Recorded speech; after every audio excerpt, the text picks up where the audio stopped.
जय हिंद स्टूडेंट्स। आज हम देखेंगे न्यूटन्स एप्लीकेशन। न्यूटन्स एप्लीकेशन का एक वीडियो हमारा आ चुका है जो सिंगल पुल्ली का है। आज हम देखेंगे डबल पुल्ली का। तो इसमें हम देखेंगे टेंशन कितना डेवलप होता है अगर एक बॉडी और दूसरे बॉडी के बीच का एक्सेलरेशन अगर हमको निकालना होता है, एक्सेलरेशन का वैल्यू क्या होगा, इन सारी चीज़ों को हम देखेंगे। तो देखते हैं एप्लीकेशन नंबर सेकंड। ये एक फिक्स सीलिंग है, यहाँ से एक पुल्ली जो है बंधा गया है और इससे एक ब्लॉक मास M1 जो है लटकाई गई है और इस थ्रेड का दूसरा छोर जो है इससे होते हुए यहाँ से एक पुल्ली जो पुल्ली P है, यहाँ से एक पुल्ली जो पुल्ली P है इससे होते हुए इसी सीलिंग में बांध दिया गया है और यहाँ से एक ब्लॉक नीचे सस्पेंड किया गया है ना, जिसका मास M2 है। अब इसमें हम निकालेंगे कि M2 का एक्सेलरेशन क्या होगा और M1 का एक्सेलरेशन क्या होगा। इसको निकालने के लिए सबसे पहले हम जो है थ्रेड का देख लेते हैं कि इसमें कितना थ्रेड यूज किया गया है। तो इसमें दो थ्रेड यूज किया गया है। एक तो M1 से बांध कर ये इस पुल्ली से होते हुए पुल्ली से होते हुए इस सीलिंग में बांध दिया गया है, ये पहला थ्रेड है। दूसरा थ्रेड है पुल्ली P से लेकर M2 तक के, ये दूसरा थ्रेड है। हम क्या करते हैं कि पहले टेंशन का रिलेशन निकाल देते हैं। तो मान लीजिए कि इसमें टेंशन T है तो इसमें भी टेंशन T होगा, इसमें भी टेंशन T होगा। ये हमारा कांस्टेंट रिलेशन एंड टेंशन में के वीडियो में ये बतलाया गया है कि वन स्ट्रिंग रहेगा तो वन टेंशन रहेगा, बशर्ते कि स्ट्रिंग जो है वह मासलेस कंसीडर किया गया हो। तो एक ही स्ट्रिंग है जो M1 से बांधकर ये पुल्ली P से होते हुए इस स्ट्रिंग में बांध दिया गया है। क्लियर? तो एक स्ट्रिंग है तो एक ही टेंशन होगा। अब यहाँ इन दोनों टेंशन का ये टेंशन बैलेंस करेगा तो यहाँ टेंशन हो जाएगा 2T। अब हमारे जो पिछले वीडियो में हमने बताया था कि जिधर टेंशन ज़्यादा होगा उधर एक्सेलरेशन कम होगा, सेम रेसिप्रोकल में, है ना। तो इधर टेंशन 2T है और इधर टेंशन T है। तो इधर का एक्सेलरेशन हम मान लेते हैं कि इधर का एक्सेलरेशन A है जो नीचे की तरफ है, तो इधर का एक्सेलरेशन हो जाएगा हमारा 2A। ये हमारा 2A कैसे होगा, और ये यहाँ पर A लिए हैं तो ये 2A कैसे होगा। मान लीजिए कि A का यहाँ वैल्यू 2 मीटर पर सेकेंड स्क्वायर है तो ये 4 मीटर पर सेकेंड स्क्वायर से ऊपर जाएगा। अगर ये 3 मीटर पर सेकेंड स्क्वायर है तो ये 6 मीटर पर सेकेंड स्क्वायर से ऊपर जाएगा। अगर ये 5 मीटर पर सेकेंड स्क्वायर से नीचे आ रहा है तो ये 10 मीटर पर सेकेंड स्क्वायर से ऊपर जाएगा। इसको देखने के लिए हमारे ने प्रीवियस जो वीडियो है उसको आप देखें, वहाँ एक कांस्टेंट रिलेशन दिखाया गया है। कांस्टेंट रिलेशन में ये बतलाया गया है। अब हम फ्री बॉडी डायग्राम इसका बनाते हैं। M2 जो है इसका वेट नीचे की तरफ लगेगा, क्लियर, अंडर ग्रेविटी होगा। जो M2G होगा इसका भी M1G होगा। अब फ्री बॉडी डायग्राम हम इसको कंसीडर करते हैं। फ्री बॉडी तो यहाँ पर हम लिखेंगे FBD ऑफ M2। तो M2 में बाई एक्सिस पर जो फोर्स लग रहा है वो 2T ऊपर की तरफ लग रहा है और M2G नीचे की तरफ लग रहा है। एक्सेलरेशन जो है वो नीचे की तरफ कंसीडर किया गया है। अब एक्सेलरेशन के रिस्पेक्ट से हम कंसीडर करते हैं कि कौन सा फोर्स ज़्यादा है। जिधर एक्सेलरेशन ज़्यादा होगा उधर का फोर्स ज़्यादा होगा। तो यहाँ पर इस सिचुएशन के अनुसार M2G ग्रेटर दैन 2T हो जाएगा। तब इक्वेशन इसका बन जाएगा M2G minus 2T equals to M2A। ये इक्वेशन फर्स्ट हो गया। अब FBD ऑफ M1 बना लेंगे।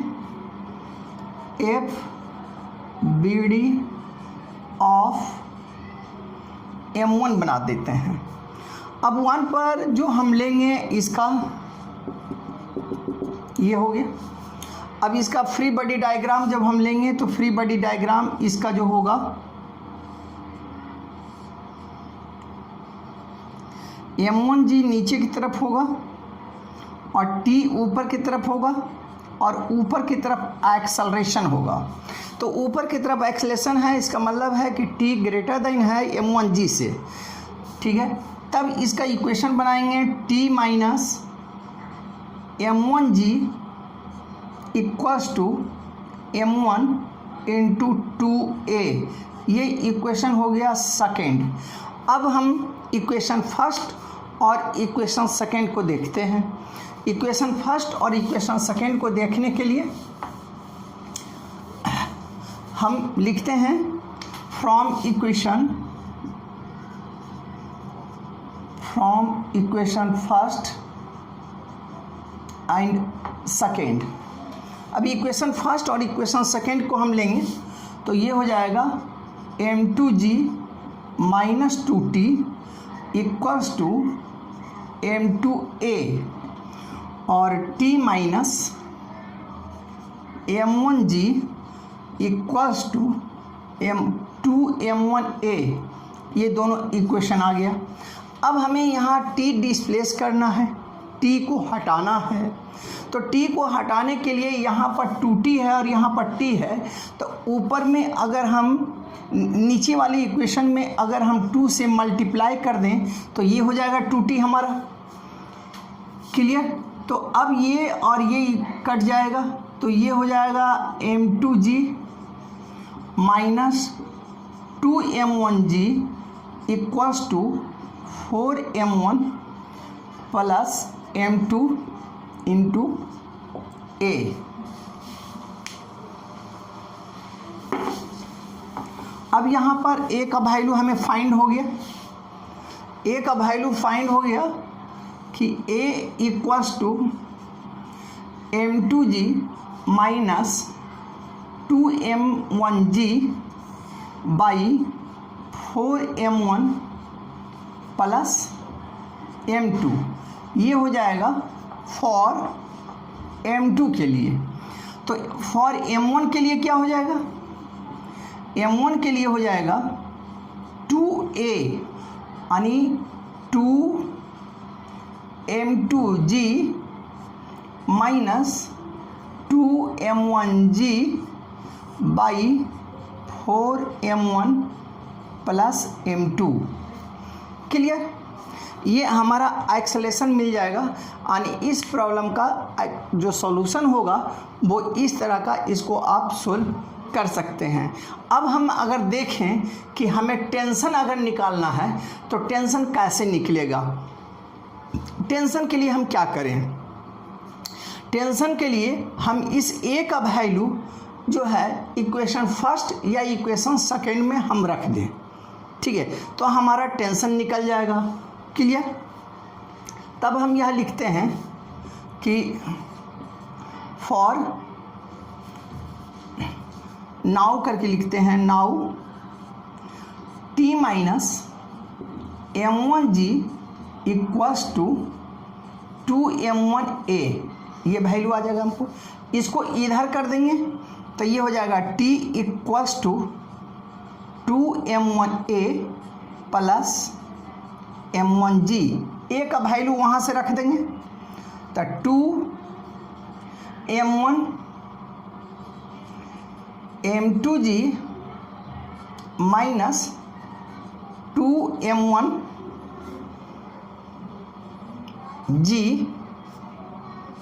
By m1 plus m2 plus m1g। ये वैल्यू हमारा मिल जाएगा। अब इसको आगे हम सोल्व करेंगे तो देखिए इसको क्या करेंगे, ब्रैकेट को तोड़ेंगे, ठीक है, और एलसीएम ले लेंगे। तो ब्रैकेट को तोड़कर जब एलसीएम लेंगे आप तो देखिए क्या होगा, 2m1 m2g minus 4m1g plus इसको हम करेंगे तो ये हो जाएगा m1² g, clear, plus m1 m2 g by m1 plus m2। यहाँ पर जो है a का वैल्यू यहाँ पर 4m1 है, ये छूट गया था, तो यहाँ पर 4m1 हो जाएगा, 4m1 हो जाएगा, और ये मल्टीप्लाई के फॉर्मेट में ये आपको मिल जाएगा। यहाँ पर देखो g छूटा हुआ है, इसको g हम ले लेंगे। अब ये हो गया 2m1 m2g minus 4m1² g, और एलसीएम ले लिए हम तो 4m1² g, और ये हो गया m1 m2 g, और यहाँ पर ये आंसर ये आ गया। t का वैल्यू यहाँ पर मिल गया 3m1 m2 g by 4m1 plus m2। ये इसका टेंशन डेवलप होगा किस थ्रेड में, ये t का वैल्यू यहाँ पर मिला, ये t इस यानी m1 ब्लॉक में जो टेंशन डेवलप होगा वो इतना डेवलप होगा, और m2 में जो टेंशन डेवलप होगा वो इसमें 2 से मल्टीप्लाई कर देंगे तो ये हमको मिल जाएगा। ये हमारा 11th का सिलेबस है। अगर यही क्वेश्चन को आपको IIT में बनाना है या कंपटीशन में बनाना है तो इसको एक लाइन में कैसे सोल्व होगा, इसको ज़रा सा हम लोग देखते हैं। अब मेडिकल पर्पस से या कंपटीशन पर्पस से इस क्वेश्चन को हम देखते हैं, इस क्वेश्चन को मेडिकल पर्पस से कैसे बनाया जाए। उसमें हमने क्या देखा कि टेंशन को हमें हटाना होगा, क्लियर। हमने उस दोनों इक्वेशन में हमने यही देखा कि हम टेंशन को हटा रहे हैं, तो इसमें भी टेंशन को बैलेंस कर दें। तो इसमें टेंशन को बैलेंस करने के लिए इसमें पूरे में 2 से मल्टीप्लाई कर देना होगा। तो 2 से जब मल्टीप्लाई कर देंगे तो ये भी हो जाएगा 2t और ये भी हो जाएगा 2t, दोनों एक दूसरे के अपोजिट डायरेक्शन में काम करेगा, क्लियर। तो यहाँ पर ये टेंशन हट जाएगा, क्लियर। अब रह गया नेट फोर्स, तो नेट फोर्स ये नीचे की तरफ आ रहा है और ये भी नीचे की तरफ आ रहा है, लेकिन अगर इसको सीधा कर देंगे तो m2g ये जो है इस फोर्स का अपोजिट डायरेक्शन में काम कर रहा है, क्लियर, समझ रहे हैं। ये नीचे खींच रहा है और ये भी नीचे खींच रहा है, इसका मतलब है कि m2g और m1g दोनों एक दूसरे के अपोजिट में काम कर रहा है। तो जब अपोजिट में काम कर रहा है तो सब्ट्रैक्शन हो जाएगा। तो सब्ट्रैक्शन कैसे हो जाएगा, तो इसको हम लिखेंगे एक्सेलरेशन नेट फोर्स। तो नेट फोर्स इसमें क्या मिल जाएगा, m2g माइनस इसमें क्या होगा, m1g नहीं होगा, चूँकि 2 आप इसमें मल्टीप्लाई किए हैं तो ये पूरे सिस्टम में 2 से आप मल्टीप्लाई करेंगे तो ये हो जाएगा 2m1g बाई, क्लियर। इसमें 2 तो ऑलरेडी है, 2 ये है तो ये हो गया 4m1, ये हो गया 4m1 और प्लस ये हो गया m2। ये 30 सेकेंड में इसका पूरी आंसर लिखा जा सकता है। बस इसको सिर्फ प्रैक्टिस करने की ज़रूरत है, समझने की ज़रूरत है। अगर इसको समझ जाते हैं, इसको आप प्रैक्टिस कर लेते हैं तो जो क्वेश्चन आप 3 मिनट 4 मिनट लगेगा वह क्वेश्चन 30 सेकेंड में सॉल्व हो जाएगा। खाली ये हम टेंशन को बैलेंस कर लिए हैं, क्योंकि टेंशन ही हम ऊपर वाले इक्वेशन में हटाए हैं। टेंशन हटाने के लिए हम 2 से मल्टीप्लाई किए तो हम 2 से मल्टीप्लाई कर दिए, टेंशन हट गया, हमारा आंसर आ गया। इस क्वेश्चन को ऐसे किसी भी क्वेश्चन को आप सोल्व कर सकते हैं, 1 मिनट में उसका सॉल्यूशन निकाला जा सकता है। जैसे कि दूसरा क्वेश्चन हम आपको दिखाते हैं, उसको भी आप तुरंत 1 मिनट में आप निकाल देंगे कि कैसे उसका एक्सेलरेशन निकलेगा। इसको जरा देखिए दूसरे एप्लीकेशन को।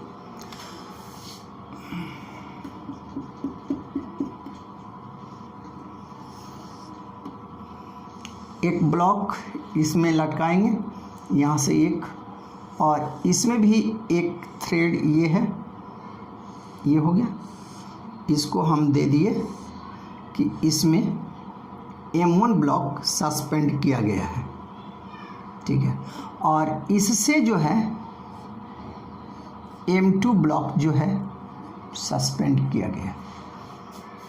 ठीक है, अब कहता है कि मान लीजिए कि M2 जो है ब्लॉक ए से, M2 जो है ए एक्सेलरेशन से नीचे की तरफ आ रहा है, तो इसका वैल्यू क्या होगा, इसका इन दोनों के रिस्पेक्ट से क्या फार्मूलेट हो सकता है, क्या फार्मूला बन सकता है, इसको हम देखते हैं। तो सबसे पहले हम एक्सेलरेशन को क्लियरफाई करने के लिए सबसे पहला काम जो हम करेंगे वह टेंशन को शो करेंगे। तो टेंशन को शो करने के लिए यहाँ से चलकर इस पुल्ली से होते हुए इस ब्लॉक में बांधा गया है। एक स्ट्रिंग ये हुआ, दूसरा स्ट्रिंग हुआ कि इस ब्लॉक से बांधकर इस ब्लॉक में बांधा गया, ये दूसरा स्ट्रिंग हो गया। तो दो स्ट्रिंग हो गया, तो दो टेंशन होगा, वन स्ट्रिंग वन टेंशन होगा, सेम टेंशन होगा। तो इसमें टेंशन, इसमें जो है टेंशन T है, तो ये इस थ्रेड में भी टेंशन T होगा। ये दोनों टेंशन इसको बैलेंस करेगा, तो ये हो जाएगा 2T, और यही थ्रेड यहाँ से आया है तो इसमें हो गया 2T। क्लियर, समझ गए। अब ये ब्लॉक जो है ग्रेविटी फोर्स इसमें लगेगा M1G, और इसमें ग्रेविटी फोर्स लगेगा M2G। क्लियर, ये लगेगा डाउनवर्ड, ये भी होगा डाउनवर्ड। अब ये नीचे आ रहा है तो स्वाभाविक रूप से है कि ये ऊपर जाएगा। तो कितना एक्सेलरेशन से ऊपर जाएगा इसको हम देख लें। तो रेसिप्रोकल फॉर्मेट में ही ऊपर जाएगा। तो जिधर टेंशन ज़्यादा रहेगा उधर एक्सेलरेशन कम होगा, और जिधर टेंशन कम होगा उधर एक्सेलरेशन ज़्यादा होगा। तो मान लीजिए कि इधर जो एक्सेलरेशन ये लिया गया, इधर जो टेंशन है वो 3T है, तो इधर एक्सेलरेशन ये है, तो इधर का एक्सेलरेशन हो जाएगा A/3। ये एक्सेलरेशन नीचे की तरफ है तो ये एक्सेलरेशन हो जाएगा ऊपर की तरफ। क्लियर, कोई दिक्कत। अब इसको हमें बैलेंस करना है। तो बैलेंस करना है तो इसमें अब हम ले इस फ्री डायग्राम में और इस फ्री डायग्राम में हम देखते हैं कैसे लिखाएगा। ये 3T है तो इसमें 3 से मल्टीप्लाई हम कर दें, पूरे सिस्टम में 3 से मल्टीप्लाई हमने कर दिया।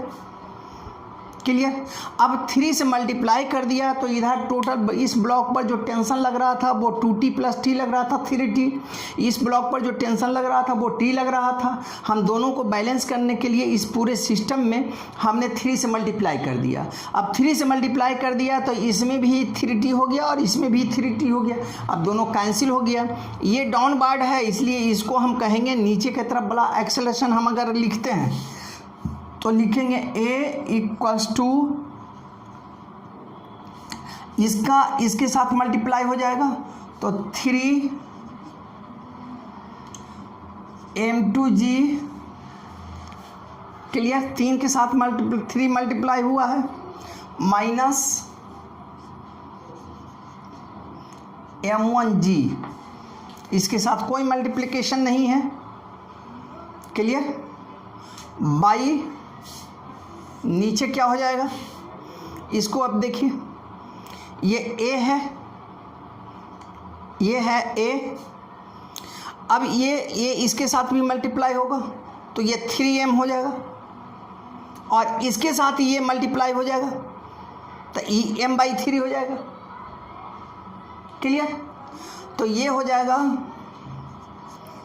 3M2 प्लस M1/3, ये पार्ट हो जाएगा। क्योंकि ये एक्सेलरेशन इसके साथ भी आवेगा ना और ये इसके साथ आवेगा, इक्वेशन करिएगा तो ये इसका एक्सेलरेशन हो जाएगा। अब क्या हो जाएगा कि A equals to 3M2G minus M1G by 9M2 plus M1। ये इस पार्ट का एक्सेलरेशन आपको मिल जाएगा। अब इसको अगर कन्फ्यूजन हो रहा है तब दूसरे ढंग से भी इसको देख सकते हैं। इसको कन्फर्मेशन होने के लिए आप क्या करिए कि जिधर टेंशन ज़्यादा है उधर एक्सेलरेशन कम मान लीजिए और जिधर टेंशन कम है उधर एक्सेलरेशन ज़्यादा मान लीजिए। तो इसको दूसरे ढंग से आप सोच सकते हैं, ये तो हो गया। अब इसको दूसरे ढंग से हम लेते हैं। मान लीजिए कि इसका एक्सेलरेशन ए है, क्लियर। तो इसका एक्सेलरेशन ए है तो इसका एक्सेलरेशन हो जाएगा 3a, क्लियर। अब हम देखना चाहते हैं कि ये मिलता है या नहीं मिलता है ए का वैल्यू, क्लियर। तो अब क्या होगा, अब यहाँ देखिए टेंशन को बैलेंस करने के लिए इसमें 3t है, इसमें t है, तो इस पूरे एप्लीकेशन में 3 से मल्टीप्लाई कर देंगे तो ये 3t हो जाएगा, ओके। तो अब क्या होगा, अब a का वैल्यू अगर हम निकालना चाहते हैं, a लिखना चाहते हैं, तो ये हो जाएगा 3m2g माइनस m1g बाई, यहाँ देखिए यहाँ पर क्या हो जाएगा, ये 3 इसके साथ मल्टीप्लाई है और ये 3 इसके साथ मल्टीप्लाई है ना। तो ये हो जाएगा 9m2 प्लस m1, इसका एक्सेलरेशन निकल गया ना। और इसका एक्सेलरेशन को फाइंड करने के लिए क्या होगा, 3 से मल्टीप्लाई कर दीजिएगा पूरा। अगर 3 से मल्टीप्लाई कर दीजिएगा तो ऊपर वाला फॉर्मेट आपको निकल जाएगा। तो आप जैसे भी इसको बनाएं, ये मेथड सबसे बेहतर मेथड है और कम समय में एक्यूरेट आंसर आप कैसे निकाल सकते हैं। आज का जो कंपटीशन है वह टाइम का खेला है, न्यूमेरिकल बनाने का खेला नहीं है। न्यूमेरिकल बनने के साथ साथ कम समय में न्यूमेरिकल का सोल्व होना चाहिए, ठीक है स्टूडेंट्स। तो अगला वीडियो हम फिर अगले एप्लीकेशन लेकर हम आएंगे। जय हिंद।